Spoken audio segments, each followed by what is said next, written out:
Y partimos con pared torácica. ¿Recuerdan algo de pared torácica? ¿Un poquito algo? ¿Qué huesos forman parte de la pared torácica? Esternón, ¿cierto? Si va a tener un hueso que es el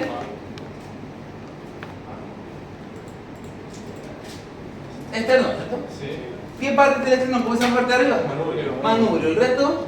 Cuerpo y la parte de abajo. Sifoide. Entonces tiene, el esternón tiene tres partes: un manubrio, un cuerpo y un sifoide. Ahora, si uno ve el manubrio, ¿cómo se llama la escotadura que queda para arriba? Escotadura yugular. ¿Es una escotadura yugular? Acá a los lados tiene una escotadura. ¿No? Eso podría tener ¿con qué articula aquí el esternón? Con la clavícula, tengo las escotaduras claviculares, ¿cierto? Y a los lados tengo escotaduras que son escotaduras costales. ¿Cuántas escotaduras costales puede tener a los lados? 7. 1, 2, 3, 4, 5, 6 y la última está en la unión cifoesternal. 7. ¿Por qué tiene 7 escotaduras costales? ¿Cuántas costillas llegaban al esternón? 7. 7 son las costillas verdaderas. Entonces, si uno ve el esternón, manubrio, cuerpo, sifoides, a los lados escotaduras costales, que son 7, a los cartílagos costales, arriba en el manubrio va la clavícula, que es la clavícula, y la escotadura yugular. ¿Cómo se llama esta parte que está aquí? El ángulo external, ¿cierto? Ángulo external o articulación manubrio external, ¿cierto? El ángulo. ¿Y en qué vértebra queda el ángulo?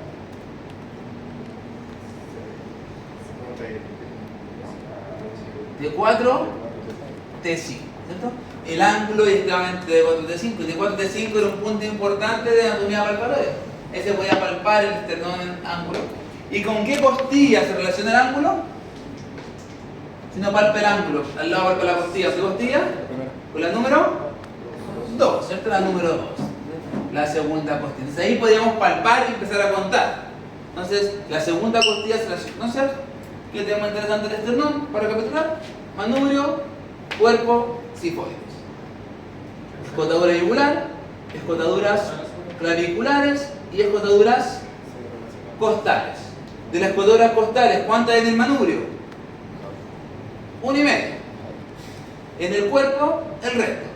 Porque en el sifoide, la unión sifo external, está la última costilla de ella. Y es el esternón. ¿Qué tipo de hueso del esternón? ¿Qué tipo de hueso del esternón? Plano, ¿cierto? Un hueso plano. Es el primer hueso, esternón. Segundo hueso, ¿cuál tenemos? Las costillas. ¿Cuántas costillas tenemos? 12, ¿cierto? 12 pares de costillas. 12 pares. De esas 12 pares, ¿cuántas eran verdaderas? 7. De la 1 a la 7 le voy a poner una D, ¿cierto? ¿Por qué? ¿Por qué eran verdaderas? Porque su cartílago, ¿a dónde llegaba? Al esternón. Pues el esternón tenía 7 escotaduras, una para cada costilla. De la 8 a la 12, ¿cómo le llamamos? Falsas. Falsas, ¿cierto? Y dentro de esas, la 11 y la 12, ¿cómo se llamaban? Flotantes. Flow, fal. Flow, falsas.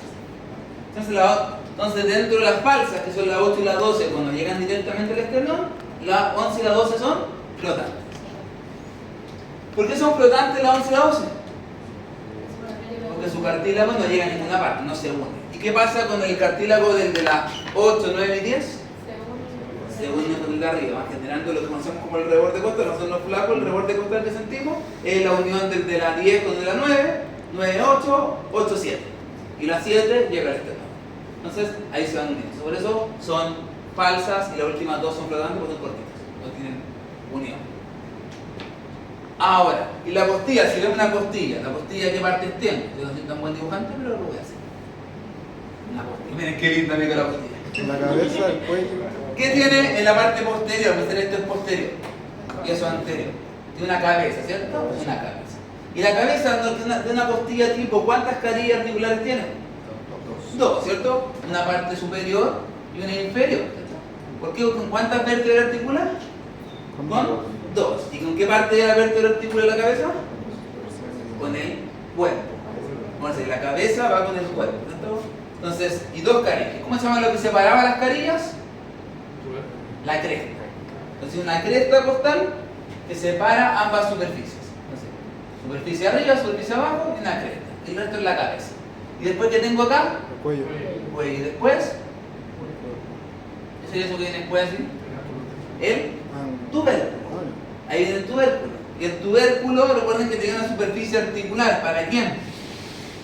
¿Con quién articula el tubérculo de la costilla? ¿Con qué parte de la vértebra? Con el proceso transverso. Entonces, la costilla articula con el cabeza y con el tubérculo con la vértebra, a través del proceso transverso del tubérculo y la cabeza con los cuerpos. Y después teníamos el ángulo posterior y el ángulo anterior. Todo ángulo cuando giraba la costilla. ¿Y todo esto cómo se llama entonces esto acá? Cuerpo. El cuerpo de la costilla. El cuerpo. Entonces, el cuerpo de la costilla tiene ángulo. Y si ve la costilla así, por ejemplo, la veo así, a la de frente, ¿cómo se llama lo que queda en el borde inferior?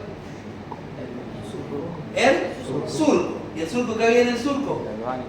El vano intercostal. El surco que está en el borde inferior protegía el vano intercostal. ¿Vamos bien? Vamos bien. Y las vértebras, las conocemos, las vértebras que preguntamos. ¿Cuántas vértebras son? ¿Son?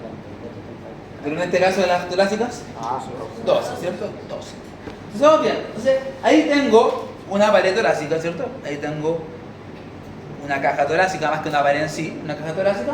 Y estaba formada, como dijeron, por el esternón, las costillas. ¿Cómo se llama el acá? Los cartílagos. ¿Qué tipo de cartílagos son? Hialino. Recuerden que el cartílago costal es un cartílago hialino. ¿Y qué le pasaba al hialino con el tiempo? Entonces el cartílago hialino se pone a colocar rígido. Nos interesaba nosotros como quienes, porque el tórax de un adulto no era igual al tórax de un niño. Entonces apretar un niño, aflandito, se puede hacer muy buenas maniobras mano sobre tórax. Entonces como tengo que pasar en los consultorios, en los hospitales, hacer quito respiratoria, van a agarrar los niños, van a apretar, así los niños son flexibles, porque tienen así puro cartílago. Cuando tengo que apretar a los adultos mayores, se dan cuenta que la técnica de adulto mayor es mucho más compleja de mano sobre tórax, porque se pone más rígido, mucho más rígido los adultos. Entonces, cartílagos, costillas, 12 y 12. Esternón, manubrio, cuerpos sifoides, como dijimos. Y atrás tenemos las 12 vértebras torácicas. Y ahora esta caja torácica forma esta cavidad, este espacio que hay adentro, que es la cavidad torácica. Si uno ve la cavidad torácica, recuerden que por los lados son más anchas, más circulares, porque contienen a los pulmones, ¿cierto? Las regiones pleuropulmonares. En el centro un poco más estrecho donde está el mediastino. Ahí estaría visualmente el corazón. Pero tiende a ser más amplia transversalmente que anteroposteriormente. Y se puede ver en esta imagen cómo se ve un corazón, ¿cierto? Que estaría en la parte central. Ahí podemos ver el manubrio, el cuerpo, el sifoide. ¿Qué es esto que está acá abajo? El diafragma, que es el límite inferior. La cabeza. Entonces, y recuerden que para poder entrar el tórax tengo dos aperturas. Una apertura torácica superior y una apertura torácica inferior. ¿Cómo estaba la superior? ¿Abierta o cerrada? Abierta. ¿Y la inferior? Cerrada. ¿Quién cerraba el inferior? El diafragma. Entonces el abajo, porque funciona como el émbolo de la jeringa. Entonces, cuando hacemos una jeringa, el émbolo abajo desciende y hace que entre el aire. Entre aquí va a ser lo mismo. Por arriba es abierto y por abajo es cerrado por el diafragma. Claramente el aire no entra por acá, sino entra por un tubito, pero funciona. ¿Y qué tenemos entonces acá? ¿Quién forma la apertura superior? ¿Qué tengo aquí? ¿Qué es lo que estoy? ¿La escotadura? Yugular. ¿Qué es la escotadura yugular? Al lado tengo la escotadura, mirenla. ¿Para quién? Escotadura clavicular que dibujamos. ¿Y después con qué me encuentro? Con la primera cartílago y la primera costilla hasta T1. Y eso forma la apertura superior. Entonces, escotadura yugular, escotadura clavicular, primer cartílago, primera costilla, T1. Y eso forma la apertura superior. Ahí está marcada. Abierta, por ahí pasan vasos, nervios, hasta el pulmón sale por ahí. Ahora que el pulmón, un par de centímetros, unos 3 a 4 centímetros del pulmón, sobrepasa la apertura superior. Entonces cuando les toca algún día, si quieren dedicarse al área musculoesquelética, les toca hacer punción seca o funcionar con aguja, recuerden tener mucho cuidado cuando pinchan el músculo del cuello, lo pueden sin querer pasar de largo y sacan el pulmón, que no es un neumotórax, y no queremos. Mientras que la apertura inferior, ¿qué es la forma? Si uno lo ve, la apertura inferior tiene este cachito que era el sifoides. Aquí tengo el reborde costal común, después voy a la costilla 11, costilla 12 y T12. Y todo eso va a formar la apertura inferior. T12, costilla 11 y 12, reborde costal común y sifoides. De esa forma. Y esa, como les contaba, estaba cerrada por el famoso diafragma.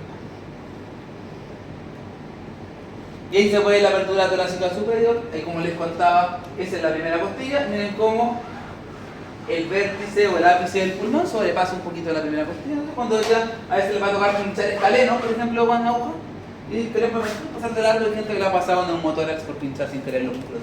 Hay que tener sumamente cuidado al pinchar ahí, por eso. Y aparte de nervios y otras cosas, pero es raro pinchar nervios y otras cosas. O no, se pueden pinchar.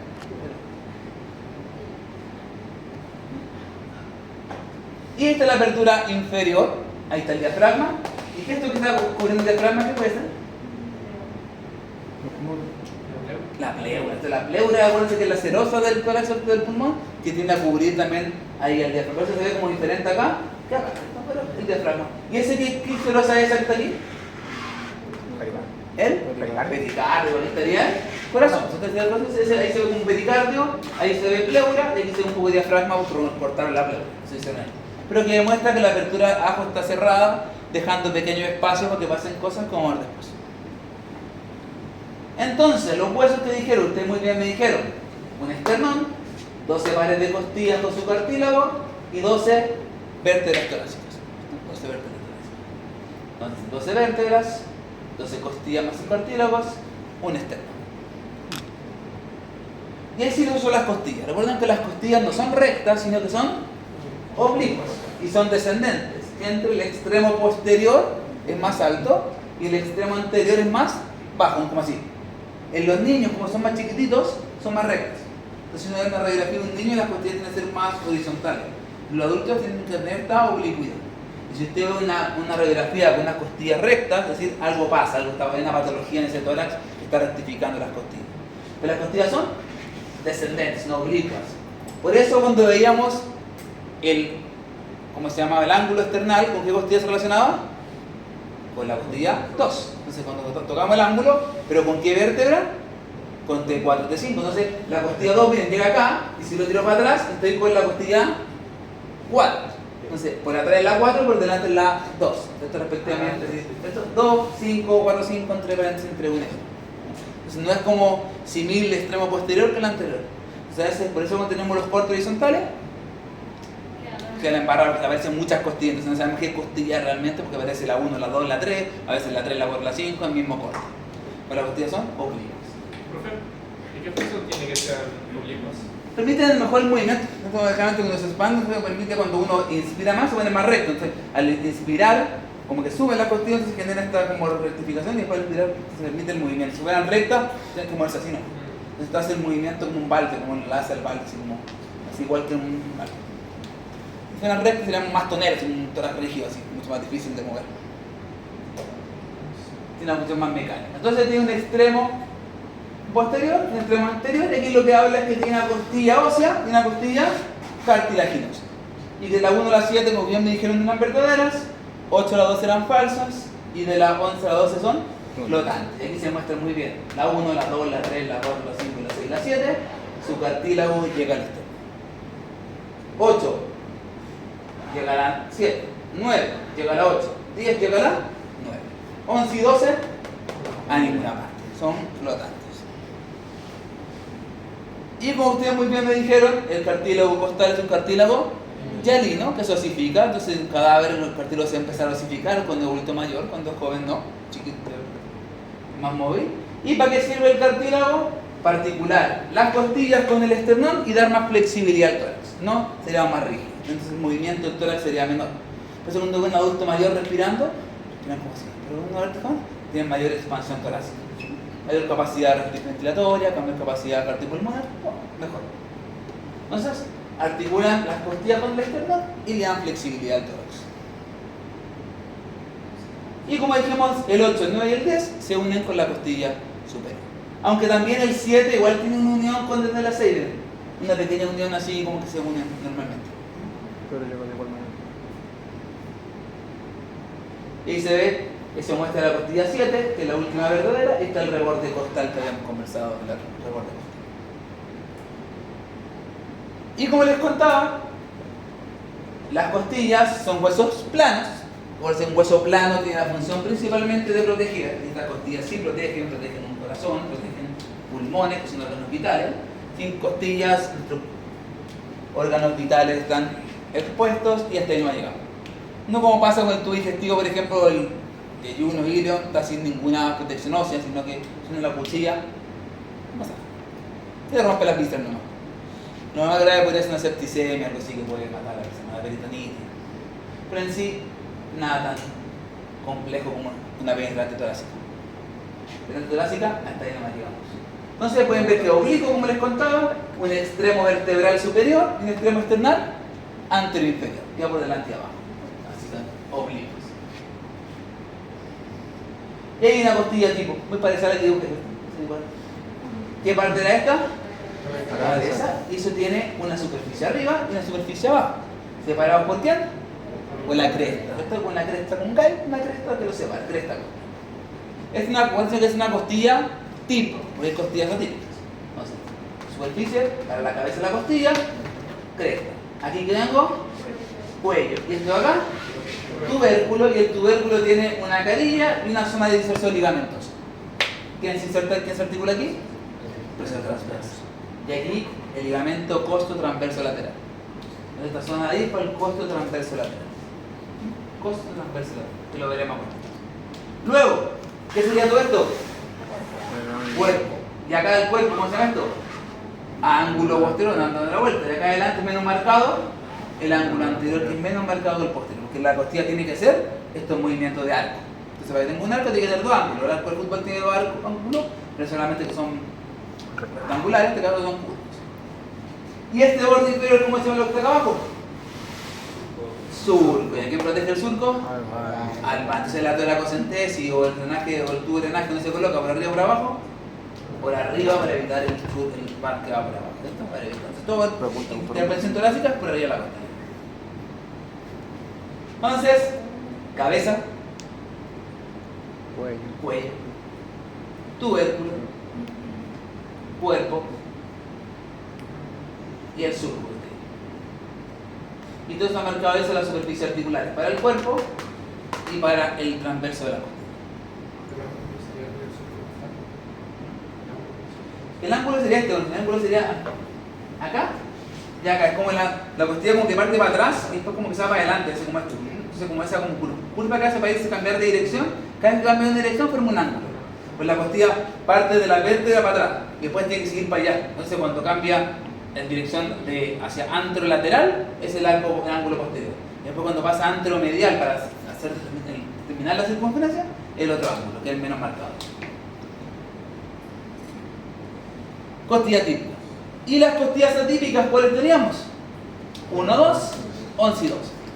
1 y 2, 11 y 2 son atípicas. Y aquí está la 1, miren. ¿Qué atípica es? Recuerden que las costillas son así. Entonces uno describe una costilla y uno especifica una costilla, tienen un borde superior y un borde inferior. Se le pregunta qué hay en el borde inferior está el surco, del mante, ¿no? Y tiene una cara medial y una cara lateral. Son así las costillas. Entonces la cara queda por dentro la medial, la queda por fuera la lateral. Pero ¿qué pasa con la primera costilla? La primera costilla no tiene cara medial, no tiene cara lateral, no tiene borde superior e inferior, sino que tiene una cara superior, porque está así. Como que la costilla va así, la primera costilla como que se acuesta. Así. Entonces tiene una cara superior y una cara inferior. Un borde medial y un borde lateral. Por todo se dio vuelta. Entonces la hace atípica. Entonces, primera cosa de la primera costilla típica, que ya no tienen las mismas caras, sino que se cambian las caras por los bordes, porque se caen. Se acuesta. La cabeza de la primera costilla, ¿qué no tenía? No tiene cresta. ¿Por qué no tiene cresta? Porque la primera costilla con quién articula de manera exclusiva con T1. No comparte T1. Yo soy completamente T1, el cuerpo es T1 para mí, la parte de arriba. Entonces no tiene cresta.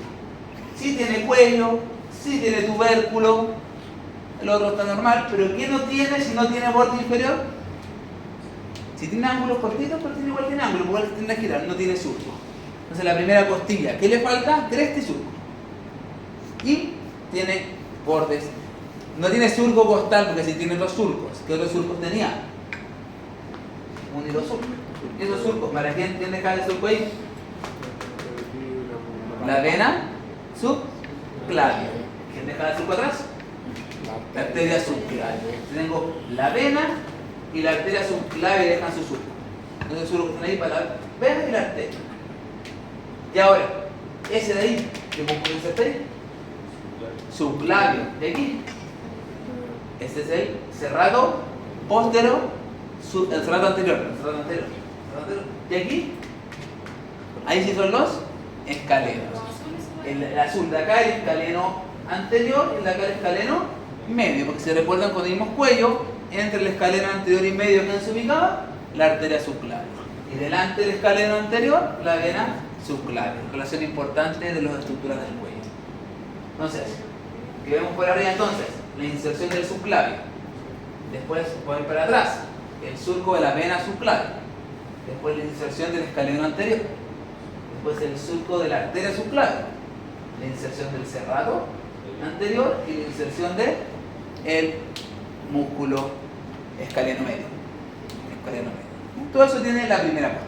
Y ahí se ve los vasos que pasan por sobre ella dejando su impresión. La vena y arteria subclavia. Eso muestra la imagen de acá. Primera parte.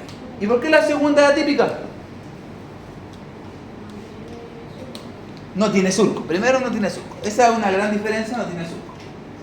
Y la segunda gran diferencia es que es como la 1 está así, la 3 está así, la 2 está así. Es como una transición entre la 1 y la 3. Entonces tiene como una cara superior y lateral, ¿cierto? Una cara inferior-medial, una superlateral porque está como así. Entonces está como inclinada. Esa es la gran diferencia que tiene.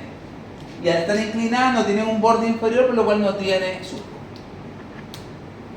Sí tiene cabeza, sí tiene cresta, sí tiene cuello, tiene tubérculo, tiene ángulo, tiene cuerpo, el resto es muy parecido a una típica, lo único que puede decir no tiene surco. Entonces, si me preguntan cuál es la gran diferencia de las dos, es que está oblicua y no tiene surco. Son las dos grandes diferencias, oblicua y sin surco. Y también tiene inserción de qué escaleno inserta acá. Escaleno posterior. Inserta el escaleno posterior y se inserta los serratos, serrato anterior y el posterior superior. Entonces a veces tiene dos imágenes, serrato anterior, posterior superior y se inserta el escaleno posterior. Para. Y la 11 y la 12, ¿por qué es especial la 11 y la 12? Primero, ¿qué no tienen? Miren. ¿Qué no tiene la 11 y la 12? No tienen tubérculo. Entonces, ni la 11 ni la 12 tienen tubérculo. No tienen tubérculo. Entonces no articulan con el trapecio. ¿Su cabeza tienen cresta? No. No tienen cresta. No tienen tubérculo, no tienen cresta. Son cortitas, son cosas chiquititas que ni siquiera se les crea un gran ángulo. No es como, no tienen tanto ángulo como las anteriores. Porque no quieren llegar adelante. Son más rectos.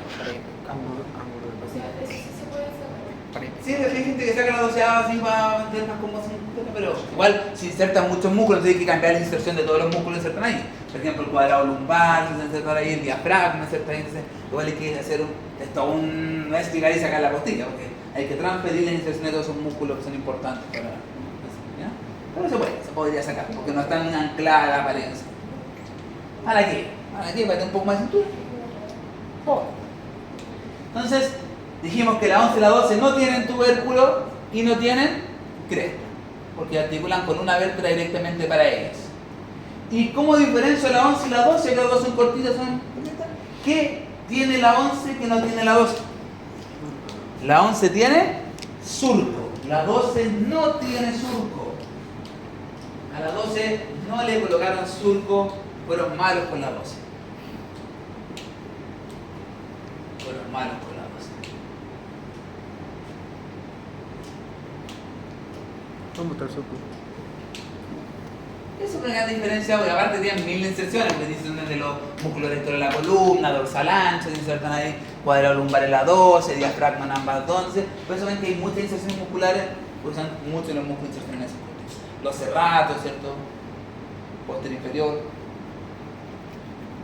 Y el esternón lo habíamos visto, ¿cierto? Dijimos que teníamos un escotadero yugular, escotadura clavicular y a los lados las escotaduras costales. Esas son todas las escotaduras que tiene. Y son 7 costales, una clavicular y una yugular, digamos. Entonces, los dos serían las claviculares, las que van por el lado con número romano, 1, 2, 3, 4, 5, 6, 7, son las costales, como para los cartílagos costales. ¿Eso cómo se llamaba? Ángulo. ¿En qué vértebra estaba? T4, T4, T5. ¿Y con qué costilla se relaciona ahí? Sí, con la 2. Entonces se relaciona con la costilla 2 y se relaciona con la vértebra T4, T5, porque las costillas eran oblicuas. Y está la unión manubrio-esternal y simfoesternal.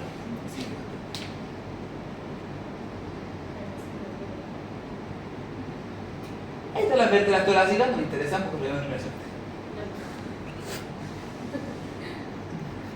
Ahora, los huesos del tórax se unen entre sí y se articulan. Y la articulación de los huesos del tórax forman articulaciones que permiten a la pared torácica moverse. Si no, la pared torácica sería rígida. Si sería rígida, no permite el ingreso del aire, por lo cual tenemos todo ahogado. No queremos ahogarnos. Entonces, necesitamos expansión torácica, necesitamos movimiento de la pared torácica, y eso se genera gracias a articulaciones. Y ahí están todos los huesos que nombramos: la columna, las costillas, los cartílagos hialinos y el esternón. Y esto no lo sabemos, como vimos en anatomía 1, que las costillas o las vértebras se unen entre sí por procesos articulares y por disco intervertebral. Dos articulaciones tienen generalmente. Pero las costillas se unen con la columna en 2 puntos. Por el punto, la cabeza y el tubérculo. Entonces la costilla se une con la vértebra en la cabeza y el tubérculo. La cabeza con la costilla forma la costo vertebral y el tubérculo con el transverso forma la costo transversa.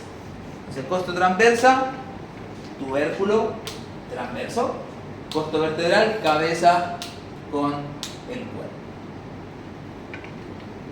Esto se crea uno a uno, una costilla, una vértebra, la costo transversa. La costo vertebral normalmente es 1 a 2, una costilla para 2 vértebras. Una costilla agarra 2 cuerpos, mientras que una costilla agarra solamente un transverso. ¿Y qué tipo y subtipo son estas dos? Sinoviales planas. Entonces, ambas dos son sinoviales planas, permiten deslizamientos. Luego, las costillas se unen con sus cartílagos. ¿Y esa articulación cómo se llamaba? Costocondrales. ¿Y esas costocondrales qué tipo de articulación son? Son cartilaginosas sin condrosis, son cartílago hialino y se osifican. Entonces, esa es la unión de las costillas con su cartílago. Cartilaginosas sin condrosis. No son tan relevantes. Igual se inflama. Hay gente que dice que inflama esta articulación, tiene costocondritis, que se denomina la patología cuando se inflama esta articulación. Si escuchan a alguien que tenga costocondritis, es la inflamación de esta articulación que es cartilaginosa sin condrosis. Y los cartílagos se unen entre sí. Acuérdense que el de la 10 contra la 9, 9 contra la 8, 8 contra la 7, y eso forma la articulación intercondral. Esa intercondral es la unión de los cartílagos entre sí, principalmente los cartílagos de las costillas falsas. De las falsas se unen entre sí. ¿Y esa intercondral qué tipo de articulación es? Plana, también son sinoviales planas. O sea, planas por allá, planas por acá, sin condrosis por ahí. Y luego tengo como el cartílago se une con el esternón. Y esa articulación se llama condroesternal, o lo pueden leer también en los libros como costoesternal. Lo pueden de las dos formas: costoesternal o condroesternal. No sé si creéis que pone costo o condroesternal, pero con cosas. ¿Sí? La costo o condroesternal.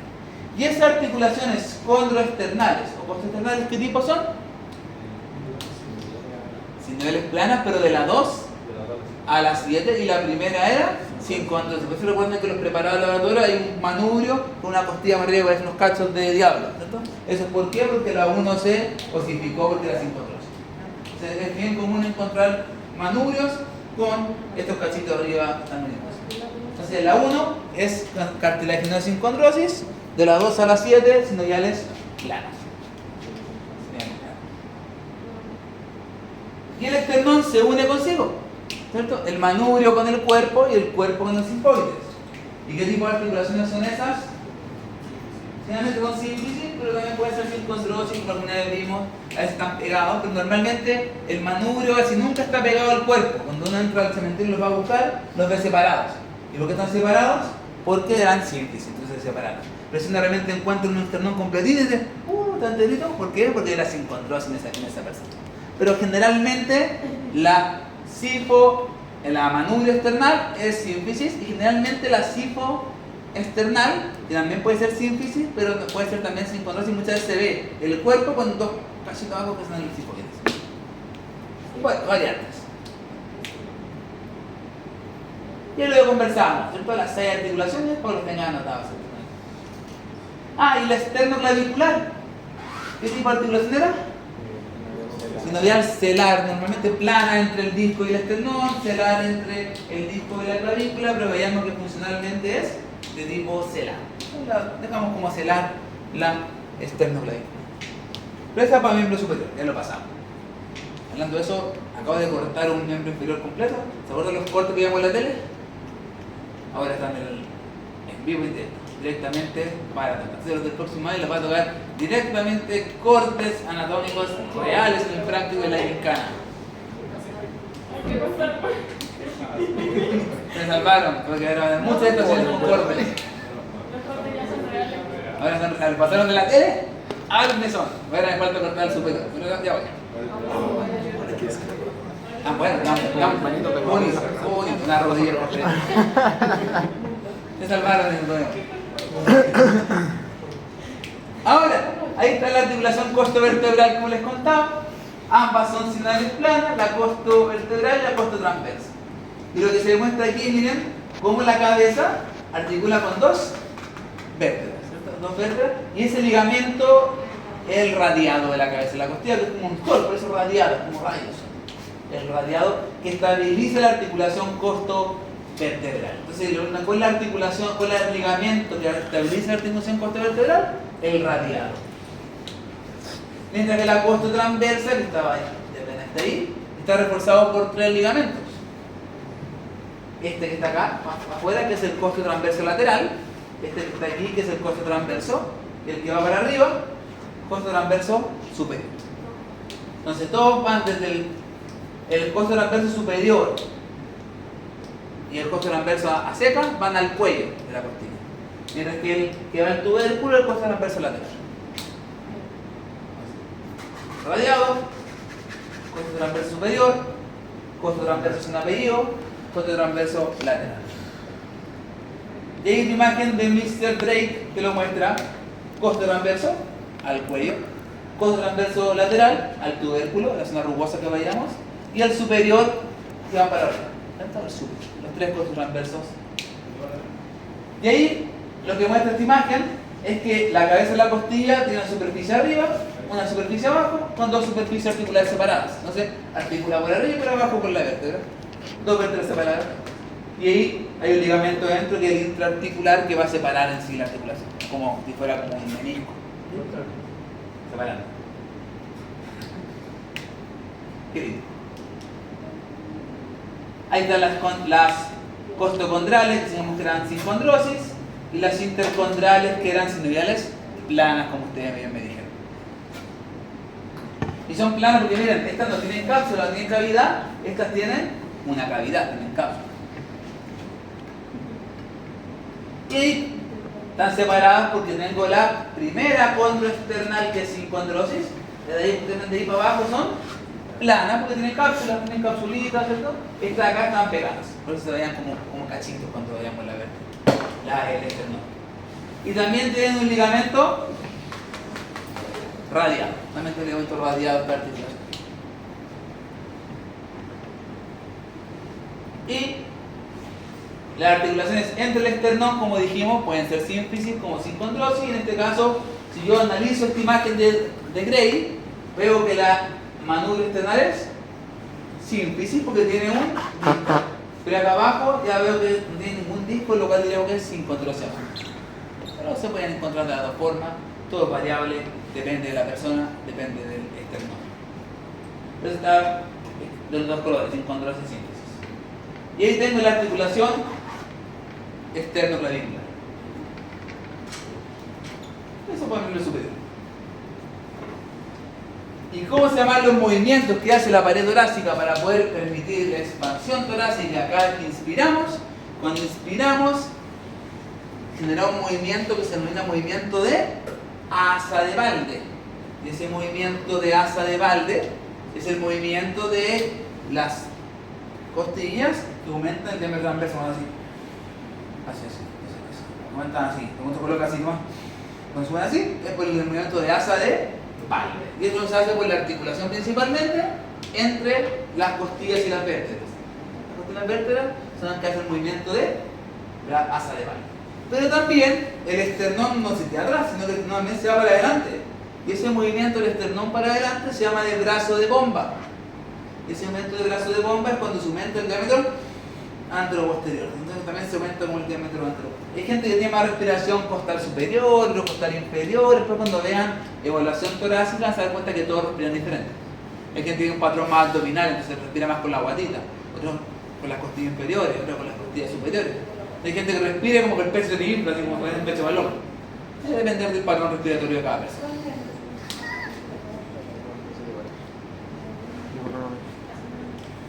Y recuerden que la pared torácica tiene capas. ¿Qué capas tiene la pared torácica? ¿Qué estratos tiene? Y mi amigo Drake lo hizo muy bien acá. Yo tengo primero piel, ¿cierto? Piel. Después tengo la tela subcutánea hasta la fascia superficial. Luego, ¿con qué me voy a encontrar? Con la tela blanca, que es la fascia profunda. Después la fascia profunda. ¿Y después con qué me voy a encontrar? Con músculos, el plano muscular, ¿cierto? No este plano, sino que hay que ponerle otro punto ahí, un plano muscular previo. ¿Y cuál es el plano muscular previo? Depende de dónde esté. Generalmente acá lo está mostrando al cerrato, o estoy por el lado. Pero si lo veo por delante, ¿a quién voy a cortar? Al pectoral. Y si lo veo por atrás, a los músculos del torso, dorsal ancho, del lector de la columna. Entonces este plano muscular previo va a depender de qué zona de la pared estoy. Normalmente los tubos los colocan por acá. Entonces, ¿qué músculo atraviesan? Cerrato. Tienden a pasar por el cerrato. Pero por atrás, generalmente cuando atrás se saca el líquido. Cuando la aguja por atrás, hace la toracocentesis. Aguanta el paciente así, lo colocan así, y le pegan la aguja por detrás y saca el líquido. Más que un lumbar es cuando saca el líquido de la cavidad pleural, la toracocentesis. Después, les contar este plano muscular previo, aquí se puede ver pectoral, ¿cierto? Se puede ver dorsal ancho, cerrato ahí. Tenemos el plano osteomuscular. ¿Y cuál es el osteo? Costillas, ¿cierto? Y muscular, ¿cuáles son? Intercostales. ¿Cuántos intercostales tenemos? Externo, interno e ¿y qué ubicamos normalmente entre el interno y el íntimo? El van, ¿cierto? El van está entre el interno y el íntimo. ¿Y por qué se llama van? Porque la vena, la arteria y el nervio intercostal está protegido por el sur. Acuérdense que este es el van principal y igual hay un van colateral que está sobre la costilla, pequeñito, pero igual está. Hay un doble van. Entonces cada espacio intercostal tiene un van por abajo y un van por arriba. Y el principal, ¿cuál es? El que va por abajo, el que protege el sur. Después de los tres intercostales, ¿qué encuentro por dentro? ¿Cómo se llama esa telita de color amarillo? Fascia endotorácica. Fascia endotorácica. Y después me encuentro la última capa, que es la celeste, que es la pleura parietal. Entonces, ya son las capas que tiene la pared. Ahí terminamos, y después ya región pleuropulmonar. Después tenemos cavidad pleural, pleurovisceral, pulmón, por eso ya nos vamos a otro. Son las capitas que encontramos, según Mr. Y los músculos, como muestra este mapa conceptual, es que los músculos del tórax son muchos. Pero como músculos propios del tórax no vamos a ver todos porque son muchos de estos músculos como el dorsal ancho, trapecio, subclavio, pectorales, son músculos que tienen que ver un poco con lo que es el miembro superior. Pero por ejemplo, los pectorales, ¿qué hacen sobre el tórax? Elevan costillas, por lo cual son inspiradores accesorios. Porque ¿cuál era el principal inspirador? Diafragma. El diafragma raja solo. ¿Sí que te ayuda? Le pide los pectorales. Subclavio, ¿qué hace? También eleva la primera costilla, también es inspirador. Cerrato anterior, ¿qué hace? También eleva, ¿cierto? También eleva la costilla. Dorsal ancho. No. Deprime realmente las costillas, ¿no? Depende de qué inserción tengamos como... Pues, según yo, puede ser las dos, pero un músculo. Y el trapecio no tiene relación con la costilla, no se inserta con la costilla. Inserta así con las vértebras torácicas. O sea, que dorsal ancho hace inspiración y expiración. Que generalmente el dorsal ancho, cuando tenemos los brazos así pegados así y los anchos se activa, como que tiende a elevar un poco el tórax. Pero generalmente el dorsal tiende a bajar contigo, tiende a ser un aspirador. Entonces, normalmente el libro es un aspirador. Expirador. Y los músculos abdominales también recuerdan que van a las costillas. Ahí están escritos los abdominales. Ahí están. Entonces, ¿cómo ven estos músculos? Por ejemplo, por anterior, ¿qué músculo es el de acá? El mayor y el de acá. El de aquí. Subclavio. Tres músculos anteriores. Subclavio la primera costilla, pectoral menor, segunda, tercera, cuarta y quinta, o tercera, quinta, depende de que lo digan. Y pectoral mayor va al esternón y los cardiorportales completos. Esto es clavito. Es decir, van al tórax por delante. Estos tres, como dijimos, eran inspiradores accesorios. Entonces, por delante de costilla. Entonces, cuando usted toma aire grande, fuerte, así después está activando los músculos pectorales porque están inspirando. Pectoral. ¿Y qué otro músculo tengo por el anterior? Este que también llega a las costillas, pero el cartílago de las 5, 6 y 7. ¿Ese músculo de ahí? ¿La escaluga? El recto del abdomen. ¿El recto del abdomen qué función tiene sobre el tórax? Es un expirador. Baja las costillas, desciende costillas. Lo cual también es un músculo que actúa sobre el tórax. El recto del abdomen. Es un expirador. Pero accesorio. Vamos a decir que la expiración es pasiva. Entonces te ayuda a estirar cuando nos reímos, tosemos, soplamos. Es un expirador. Luego por el lado, por lateral, ¿qué músculo tengo aquí? Que va de la escápula a las costillas, el serrato anterior. ¿Quién inervaba el serrato anterior? El torácico largo, el torácico largo, y era el que era importante porque cuando le hacían le insertaban los tubos, los cirujanos, los pacientes a veces le pegaban el tubo al lado y pasaban a llevar el torácico largo y las escápulas quedaban ahí igualadas, quedaban escápula alada. Entonces muchos pacientes con escápula alada post inserción de drenaje pleural. ¿Por? Lesión del torácico largo. Y ahí lo pueden ver. El cerrado anterior, inspirador accesorio, eleva costillas. ¿Y quién se junta con él? ¿Cuál es este que está acá? El oblicuo externo. El oblicuo externo también va a las costillas 5 a la 12, es decir, llega a hartas costillas. Pero ¿qué hace con las costillas el oblicuo externo? La deprime. Entonces, el oblicuo externo está, ¿se me corre ahí? Es un expirador. ¿Y cuál está por dentro del oblicuo externo?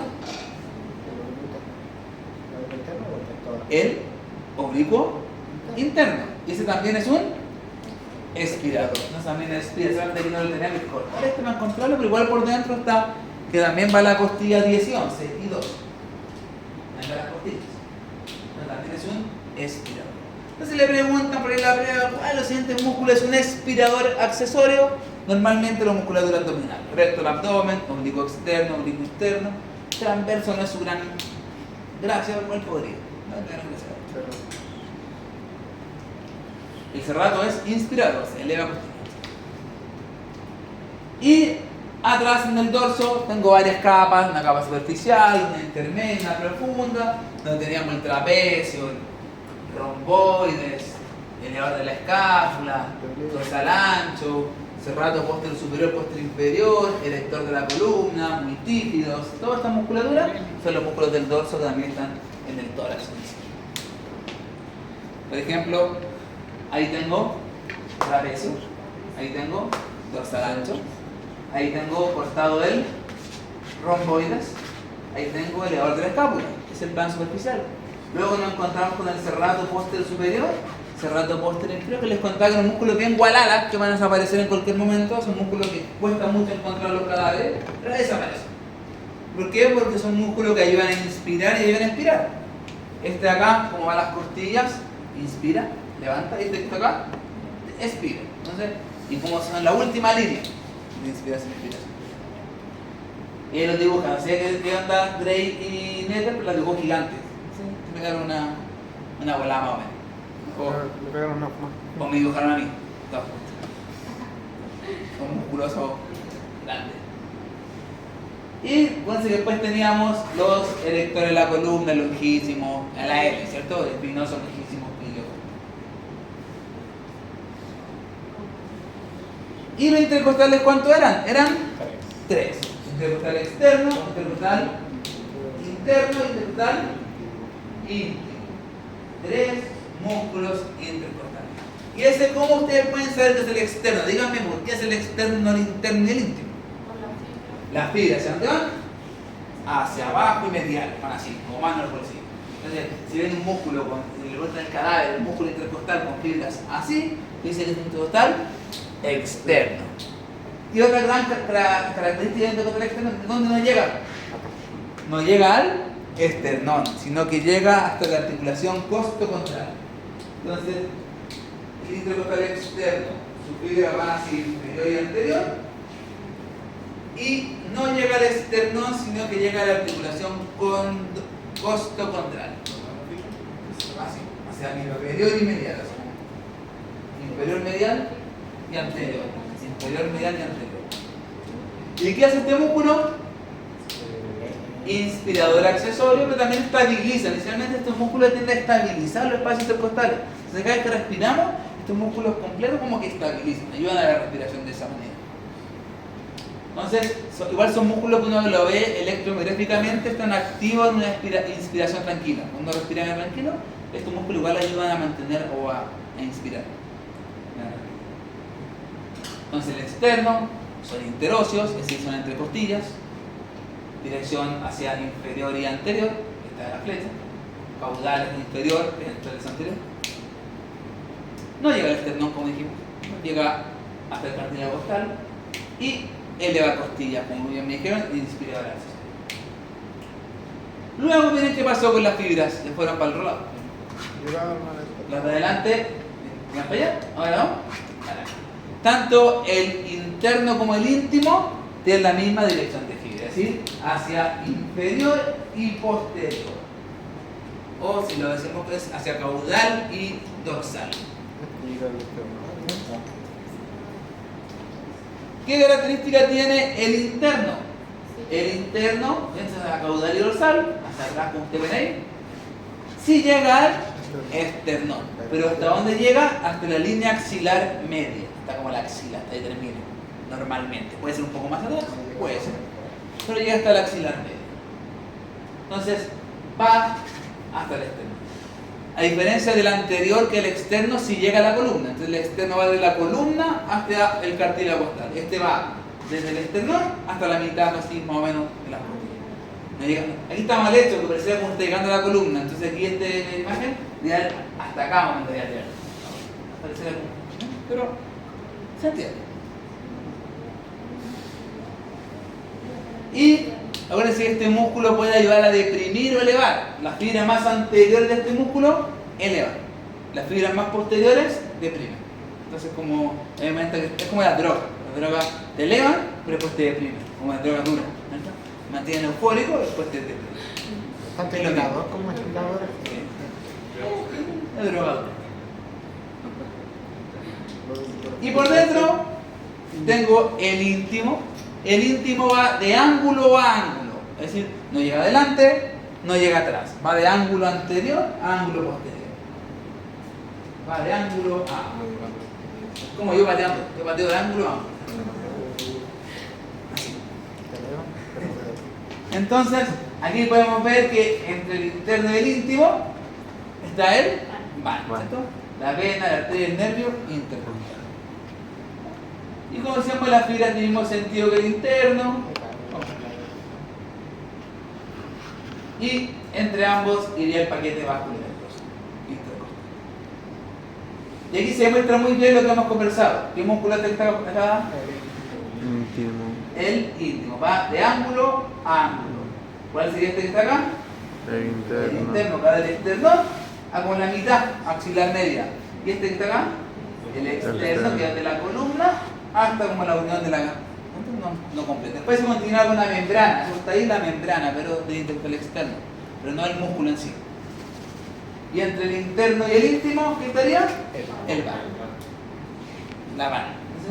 Ahí pueden ver el externo, ahí se ve el interno, y ahí se ve el íntimo que no ocupan todos los espacios. Y ahí se flecha es el vano. Y ahí se ve muy bien externo, interno, íntimo, los vanos entre medio. Y otros músculos peñufles que tengo por ahí, no son tan marcados, como se vieron en el cadáver cuando vieron el semestre, no eran tan marcados. El transverso del tórax, que neta siempre lo dibuja grandote, así como si fuera una gran transversa, pero en verdad son las fibras que con suerte se ven que casi que descifrarlas. ¿Por qué? Porque también es un espirador, está por dentro del tórax, dentro de la pared torácica, y se pueden ver esas fibras que van del esternón a la costilla 2 a la 6. Van de costilla 2 a la 6. Y esos músculos de acá sí son mentirosos, los subcostales. Yo creo que lo he visto una vez en mi vida, por ahí lo vi en un cadáver alguna vez, pero son músculos que son falsos, que se dice que son el engrosamiento del intercostal íntimo. Pero están por atrás. Pero no sé yo. Y me decía, ¿cómo sabemos cómo lo podemos reconocer? Porque van de una costilla a 2 costillas más arriba. Entonces, si te ve un músculo que va de una costilla 2 más arriba, un poco más largo que lo otro, es decir, este es el subcostal. Entonces, por eso una vez lo vi, no porque vi un músculo que me saltaba una costilla y decir, ese es el subcostal. Lógicamente no se cuesta verlo, si es que está.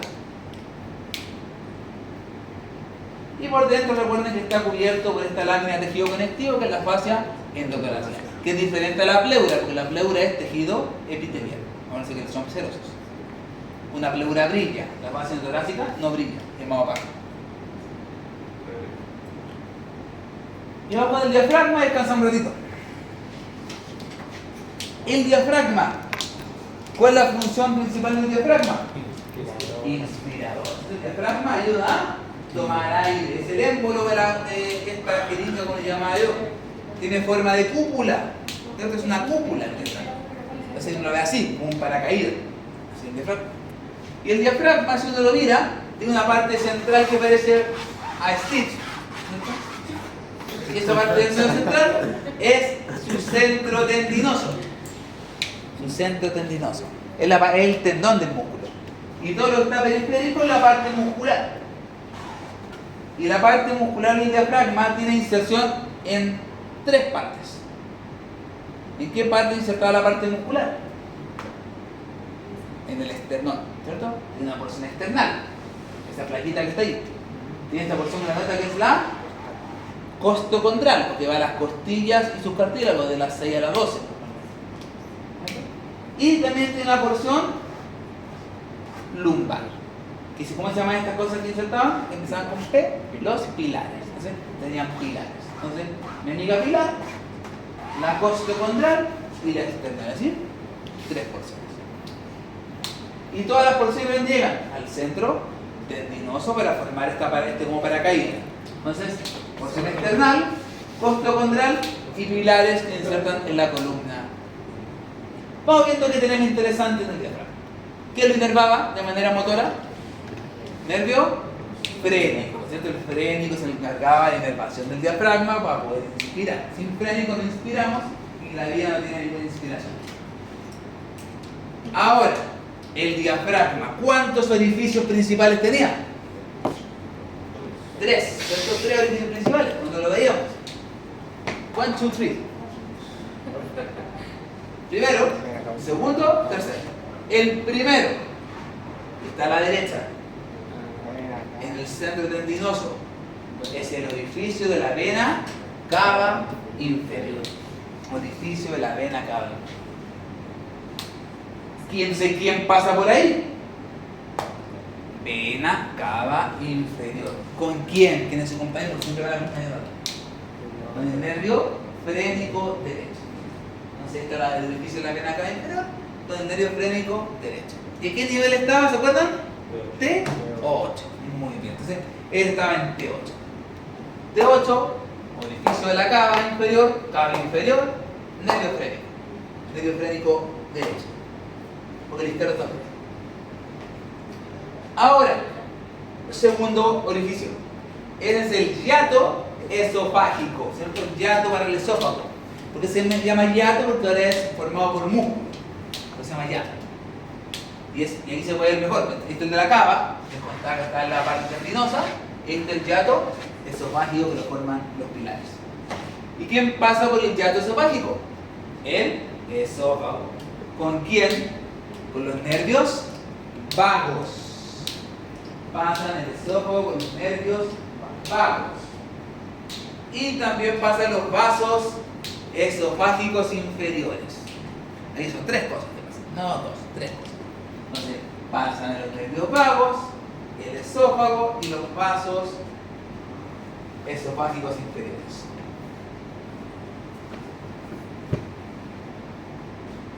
¿Y qué nivel estaba? T10, o saltaba de 2 en 2, T10. Nivel de T10. Y el último que está aquí, el hiato aórtico, o también conocido como ligamento arqueado mediano. Hiato aórtico o ligamento arqueado mediano. Y ese hiato aórtico o ligamento arqueado mediano, ¿en qué nivel vertebral lo encontramos? T12. ¿Y qué pasa por ahí? La aorta y el conducto torácico, eso verdecito que está ahí. Entonces, por T12 está el hiato aórtico o ligamento arqueado mediano y por ahí pasa la aorta con el conducto torácico. Tres orificios principales en el diafragma. Pero recuerden que no solamente tiene orificios principales, sino que tiene orificios secundarios que los veremos a continuación. Entonces, ¿cómo se llama esto que está acá? Pilares. Tiene un pilar derecho y un pilar izquierdo. Y si ustedes miran con muy buen detalle, el pilar está cortado por la mitad con una línea negra. Entonces el pilar que es más medial lo vamos a llamar pilar principal, y el que está por el lado, pilar accesorio. Entonces el pilar lo descomponemos en dos partes, un pilar principal y un pilar accesorio. Y entre el pilar principal y el accesorio, miren, pasa una vena y dos nervios. ¿Ven ahí? Entonces tengo entre esos dos pilares, pasa la vena y dos nervios. ¿Cómo se llaman los nervios que pasan entre los pilares principal y accesorio? Esplácnico mayor y menor. Entonces entre el pilar principal y el pilar accesorio pasan los nervios esplácnicos mayores y menores. Mayor y menor. Esplácnico. Entre el pilar principal y el accesorio. Esplácnico mayor y menor. Y pasa una vena. ¿Qué vena pasa por ahí? La vena ácigos en el lado derecho y hemiácigos en el lado izquierdo. ¿Qué pasa? La vena ácigos y la hemiácigos, una y la otra.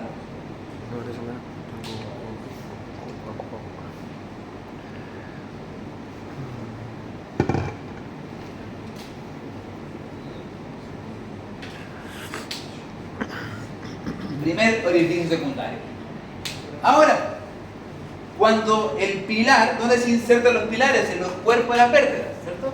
El pilar derecho se inserta en L1, L2, L3 y el pilar izquierdo L1, L2 normalmente. ¿Sí? Pero cuando se inserta en los cuerpos de las vértebras, tienen un pequeño saltito que pasan del cuerpo al transverso de L1. Entonces cuando van del cuerpo de la vértebra al transverso de L1, forman una estructura en forma de arco que se denomina ligamento arqueado medial. Entonces ese arco que ustedes ven aquí es el ligamento arqueado medial. Ligamento arqueado medial. Y por ese ligamento arqueado medial pasan tres cosas: un músculo, una cadena y un nervio. ¿Cómo se llama el músculo? Psoas. Muy bien, el psoas mayor. ¿Cómo se llama la cadena? Tronco simpático. Como yo, tronco simpático. ¿Y el de ahí? El nervio esplácnico, imo. Entonces, por el ligamento arqueado medial pasan tres cosas: el psoas, el tronco simpático y el nervio esplácnico, imo. Y MO.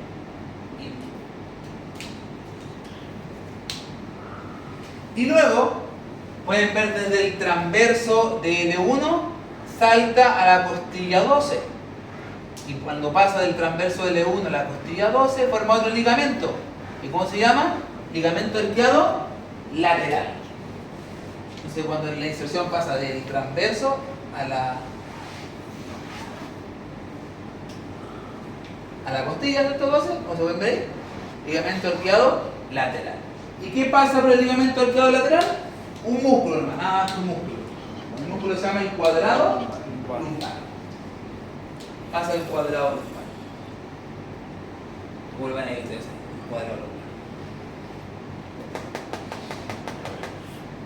Y sobre ese ligamento arqueado lateral hay un triángulo, ¿lo ven ahí? Ese triángulo que ustedes ven ahí arriba se llama triángulo lumbocostal. Y ese triángulo lumbocostal, porque es importante, porque ahí se pueden provocar hernias.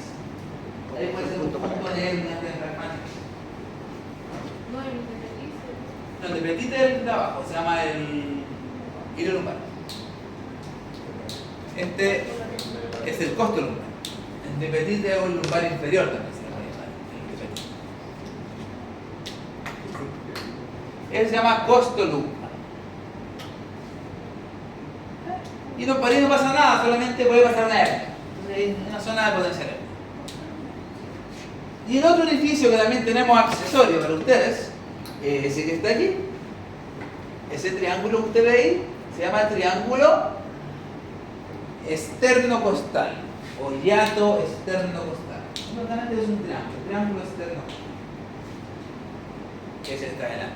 ¿Por qué se llama esternocostal? Porque está entre la iniciación external y la iniciación costal. Ese está ahí. Ahí tengo ambos lados. ¿Y qué pasa por ahí? Pasan los vasos epigástricos superiores. Por ese triángulo esternocostal pasan los vasos epigástricos.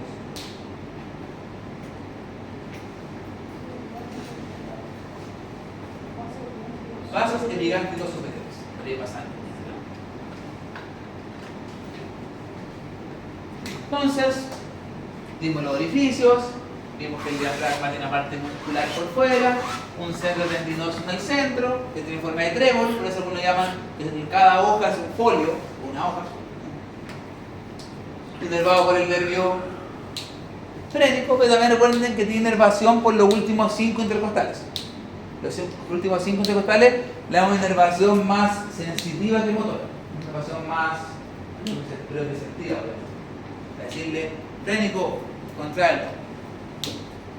Y la función, recuerden que era inspirar. Es el principal músculo inspirador. Y él lo tiene, miren, tiene forma como de cúpula, tiene una forma como un paracaídas. Una forma. Y que cuando inspiramos, ¿qué hace el diafragma? Baja, comprimiendo las estructuras abdominales, aumentando la presión abdominal. Y cuando se relaja, sube. O sea, al inspirar el diafragma baja, al expirar el diafragma sube, así se moviliza. Por eso cuando uno inspira, la guata sale. Cuando expira, la guata entra. Después debería ser así. La segunda es al revés, pero no respira mal. Ahí lo pueden ver, otra imagen de Mr. Latarjet, donde se ve la parte muscular y la parte tendinosa en el centro. Ahí está cava, eso. Y lo mismo conversamos, apertura cava, centro tendinoso, esofágico, aórtico, los ligamentos arqueados, los dos pilares.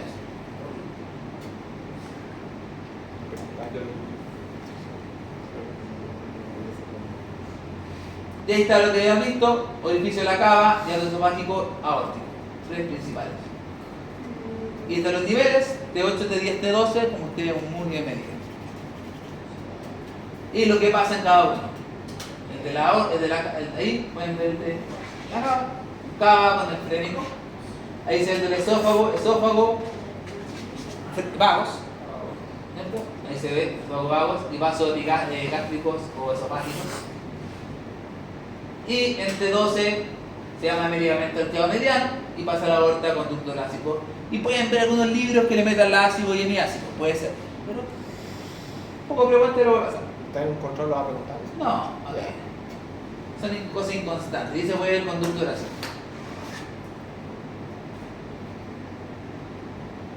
Y en eso lo vemos a la vuelta de unos comerciales. 15 minutos.